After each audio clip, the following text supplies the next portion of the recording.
and welcome to a very special edition of our weekly IG Live. Today is a holiday edition because, as you know, our country's anniversary, 250th anniversary, is coming up on Saturday.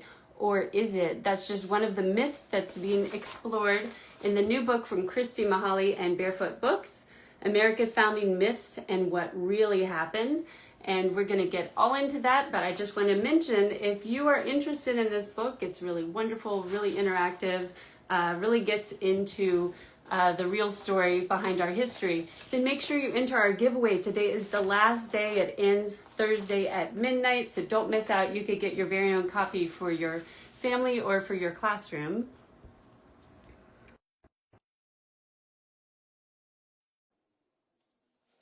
So make sure you do that. But after you watch the interview, hello. Hi. Good Good to to see you, Leanna. Good to see you too. And thanks for joining us. It is so perfect to talk about this book with July 4th coming up. So before we Yeah. get in, maybe you could introduce yourself and tell us about your journey to becoming an author. Okay. Well, I am Christy Mihaly. I write books for kids.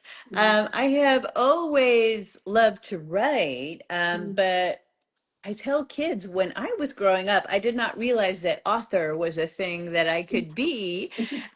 So I started realizing that after doing a few other jobs in my life. And it was about 15 years ago when I started writing for kids. And I have just really enjoyed it. It's been the most fun of the various things I've done with my life. And at this point, I think I just published this book, America's Founding Myths, is my 41st book. So Wow. it's been a busy few years. Yeah. Well, and one of the jobs you had was as a lawyer, and you were fighting for Right. the environment, public health, consumer rights. How does that fit into, like, how does that inform the books you write? Because you do have a lot of books like this that, kind of get into, I guess, what you might call like legal history, or you have books that are about the Constitution and rights and Right. so on. How does that all fit Right. together?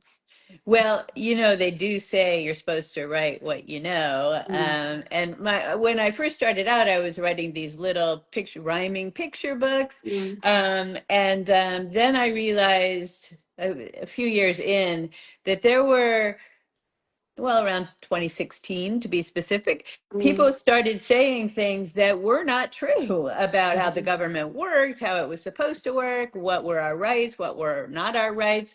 And I began to think, okay, this is an area I know about, and Mm. maybe I could write about the Constitution, for example, for Mm. children. So my agent said to me, ha ha, as a joke, you should write a picture book about the Constitution, a board book about the Constitution, and we'll send it to every member of Congress. And I was like, okay, well, that's a tall order.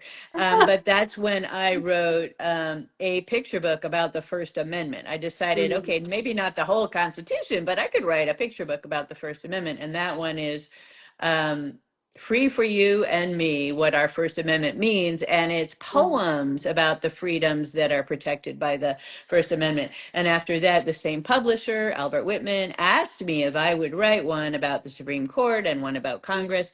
So had that series going. But I really do love nonfiction generally, and I have enjoyed writing about sort of politics and government and civic engagement. It Mhm. feels like that's what we need right now. Right. Yes, we were talking a little bit ahead of time about the kind of the moment we're living in and why books like yours are so important. So tell us all about your new book, America's Founding Myths and What Really Happened, and what the inspiration behind it was. Okay, well, this book was intended as a book for the 250th, the Mhm. semi-quincentennial, one of my new favorite words. So I had written a prior book with Barefoot Books, a deep dive water, a deep dive of discovery a few years back, and that was very much about environmental awareness and stewardship of water. Um, they use a really team approach, a really collaborative approach at Barefoot Books. And so we began to talk as a team, what do we want to do for the 250th anniversary? What kind of book would we want to write? And it was hard because we're in Mhm. a hard moment right now, history wise.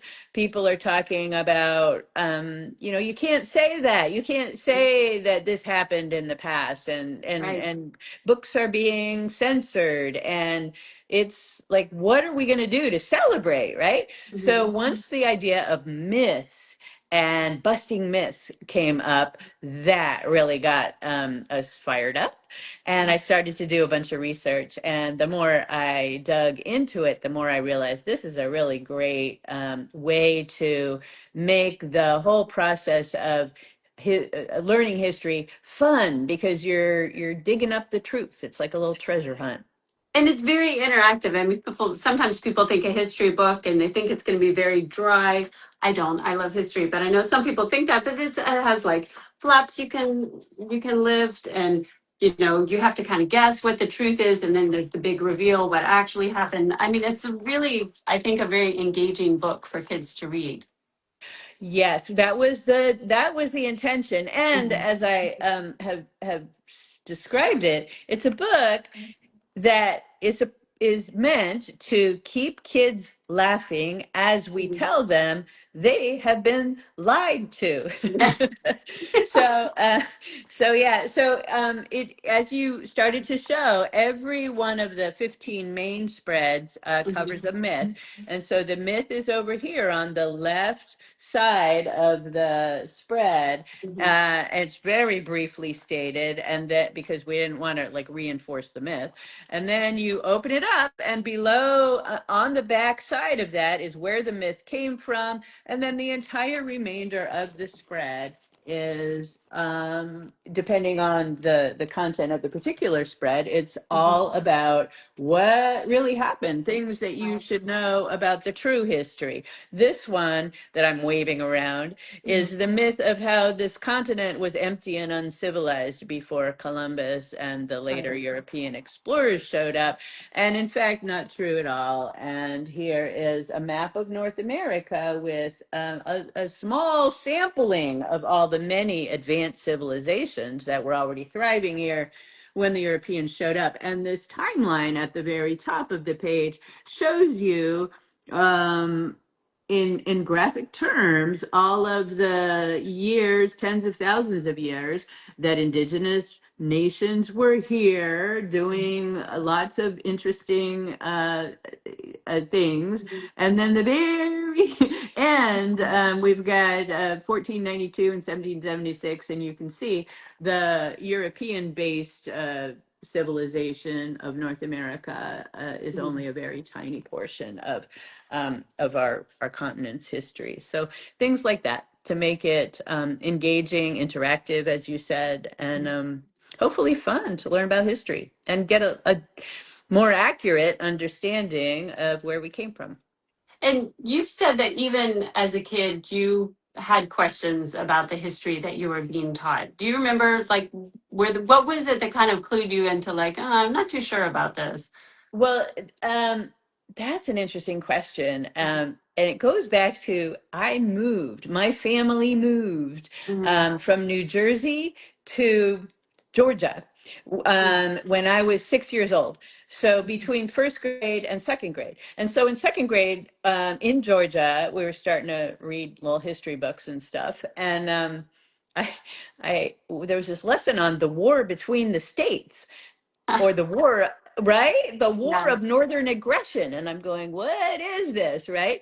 And right. so, it's just like, wow, they think about history differently in this Hmm. place, in this school district, than what I might have heard before. So that was a really eye-opening kind of thing. And just to be in Georgia in the 60s, which is when this was, that is how old I am, Right. was, an interesting perspective on, okay, race and everything else in the Right. history of the United States. But the other big thing was, where's all the girls? Where's all the women? I mean, Right. any girl reading history in that time period is like, what? Something doesn't feel quite right Hmm. here. So, yeah, yeah. Yeah. That's really funny because I had a similar experience. We lived in New Jersey and then moved to North Carolina. Now there weren't at that time. I don't think anybody at least not in the classroom, called it the war between the states, but definitely history was taught. It seems like every state on the East Coast claims to have the pivotal battle in the Revolutionary War. I was like, Yeah, wait, yeah. you can't. New Jersey and North Carolina can't both have that. But so why is it so important for kids to get the real story? I mean, what does it matter in the big picture? Oh, it's so important. It's so important. We're being told right now that we should just kind of whitewash, the bad stuff and just emphasize the good stuff and not really tell the truth about things like Mhm. the institution of slavery or, Mhm. what was really going on or the Japanese internment. Like, okay, we shouldn't talk about this because why? Because it makes us look bad? I don't, Right. I don't know. Mhm. But if we want to understand where we are in our present, we need to understand what our past was like, Mhm. and our present comes out of our past. And if we can see the problems that we have today, if we want to work on those and make this better, we need to understand where we've come from in the past, and not sugarcoat it and not Right. pretend it didn't happen. Do you have a favorite story of the ones that you're researching that are in the book? Either something that was really surprising to you or something that you think kids will be really surprised at? Well, it's going to depend on the kids because some kids might not know very much of the history, Mhm. and some might think they know it really well, but it turns out they don't. But the one that I think most kids will go, huh, Mhm. is Pocahontas, because we've all seen the Right. darn movie, right? We've Mhm. all seen the great love story, Mhm. which, spoiler alert, did not happen. Mhm. And what really did happen in Pocahontas's life, she was a historical figure. She was important to her people and to the English. And I We love that read, you have an actual picture of her, or at least as yes, much as we know of her. Hmm. yes, that is the one portrait that she sat for, and that is, at least one artist's version of what she really looked like. And but she did have a real life, and she was a significant figure, and we should know that. We should know her as a real um, historical person, even if we don't know exactly all the details of her whole life and what she was thinking. We do know many of the events in her history, which did not include a love affair with John Smith. Right. And what's the connection between helping kids bust these myths and helping them develop information literacy, critical thinking skills? So that is what the whole book is about. It's Mhm. about, if you want to know about history, you got to ask questions. You got to think about what might someone who have been there said. In our book, we have some of the spreads. We don't know exactly what happened. We've got two versions based on two sets or even three of eyewitness observations and reports. So it's all about asking questions. And in the back of the book, we model. And so throughout the book, we model asking questions. And then Right. in the back of the book, we provide readers with a list of questions you can ask if you are faced with a statement and you're just not sure it's true. And this could be a lunchroom rumor, Hmm. or a statement in a history book, or it could be Right. yeah, or it could be Mhm. something on the news today, right? So things like, is it someone's opinion or is it stated as a fact? Who is saying it? What might their motivations be for saying it? All those kinds of critical thinking, information literacy techniques and skills that we all need more and more, to figure out what is really going on. Yeah, I was trying to find the spread, but I couldn't pull up that. There's even one instance, I can't remember which battle it was, when where we don't know what really happened, and to have kids think about, well, why might we not know? What would it be like during a battle? Why would people have conflicting stories? To kind of think through which one it is. Right. So this is in at Bunker Hill, Yes, that's it. yeah, and each of our spreads has kind of what I'm calling the provocative question, a Mm, question in a box addressed directly to the reader. And here on this Bunker Hill spread, it's, do you think it's possible to be sure what's happening in the midst mhm, of a battle? mhm, Because we've got these separate sets of witnesses. And the question here is, who shot Major Pitcairn, who was right, one of the British officers, and it was a big deal that he was killed in this Battle of Bunker Hill. And a black soldier of the Continental Army has been given credit mhm, through various stories, but he was a black soldier named Salem, and it turns out there there were were two. two black soldiers, one Peter Salem, the other Salem Poor. Each of them could have been the person, or maybe it could have been yet another person. We just don't know. And, that's kind of interesting. So, Mhm. not to, throw any shade on either Peter Salem or Salem Poor, who were both excellent soldiers. But, this funny little story of how this one person or two people got credit is Mhm. an example of how history happened, how stories about history come down through the years. So, Yeah, that was one of the things I loved most about the book. I mean, one, I mean, just finding out the real stories, but also why do we think it happened? Where did the myth come from? If that's not what really mhm, happened, then how did this happen? You know, you have different ones about, oh, well, so and so wrote about it years later. And right. so to have kids think about not just whether something's true, but why is that person telling me this? Why is it maybe to get them kind of started thinking about like what are the motivations that people that we have for telling the stories that we do? Like you said, get those critical thinking skills going.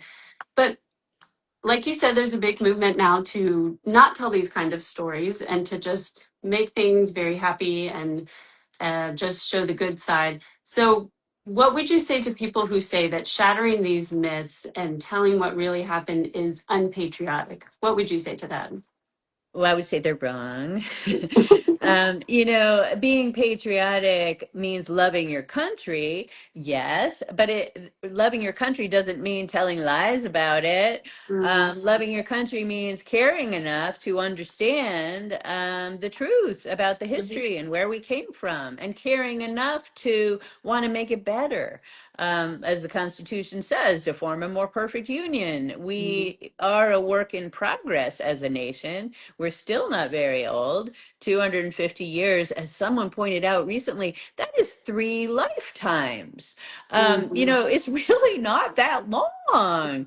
And is that even right? 80 times 3. And so, yeah, and so, we are a young nation, and there's no reason to, we don't have to, this notion that we should all feel ashamed, or that we're trying to make other people feel ashamed of the past, that's not Mhm, right. We're trying to understand where we came from, what mhm, mistakes maybe were made in the past, what do we regret about the past. We should certainly mhm, acknowledge when our predecessors did things that they should not have, or mhm. that were just wrong, or had beliefs that we now know are not true. Um, but that's all part of learning and growing. It's not at all unpatriotic to, you know, do what the First Amendment says we can do and share information, especially when it's true and important information. So, yeah. Right. Yeah, I like that connection back to the First Amendment. I mean, it almost makes it more patriotic to engage in this kind of conversation because that's what America's all about. Well, and that's what the founders, that's why they put it in the Constitution. They knew that a democracy relies on the free exchange of ideas and Mhm, protection of unpopular ideas. mhm. These are some of our very core beliefs. Yeah. So when you look at, as you mentioned, you cover a number of different myths. I mean, going back to like Christopher Columbus, Plymouth Rock, up through the Revolution and the Constitution and so on. When you look at all of that together, what do those myths say about kind of the story that America tells itself about itself? And then how what could we do instead? Oh, that's a really complicated question. We did for each of the 15 myths, I did as much as I could to identify where this story came from. And Mhm, sometimes it was a particular poem or a mhm, particular speech. A speech by Daniel Webster gets the credit for this myth of how the pilgrims were the source of our notions of freedom of religion. mhm, The pilgrims did not believe in freedom of religion. The pilgrims believed everyone should follow their religion, the one that they followed, which was the only right one. So right. we have this notion, though, that America is a special place, and that this democratic republic founded on special ideas of freedom and equality, all of that, those are things to remember and be proud of, and they're true. But this notion that we're therefore perfect and can never say anything bad Mhm, about anybody in the past has to change. That's not right. We need to understand the flaws, the truths, the real people. And another thing about the popular notion is that the country was started by this small handful of founders who all are white and mhm, male and wealthy. And that is only part of the story. mhm, The revolutionary period is filled with stories of ordinary people who rose up against the tyranny as it was, and agreed that they wanted a democracy. And town by town throughout the colonies, and organization by organization, it was regular citizens who did the protesting and did the fighting and did the spying and mhm. did the things that led to the eventual victory by the rebels, the revolutionaries, in the Revolutionary War. So um, the story we tell ourselves has elements of truth in it, but let's Mhm. broaden it out so we get a fuller picture of the I love truth. that. And yeah. Yeah, we were coming up on the end of our time, but I had earlier we were talking about that you just came back from the ALA conference, American Yeah. Library Association. Do you want to mention a little bit? I know you got a very positive reaction from the attendees, the librarians, and the teachers, how they responded to this book. Well, it's wonderful to spend time with librarians because they believe in truth and facts and things, and they're very excited about a book that helps to talk with children about information literacy and what really happened and what the facts are and how sometimes we hear things that are not the truth. I also think they liked that. As you said, history is not boring, but some kids Right. think it is.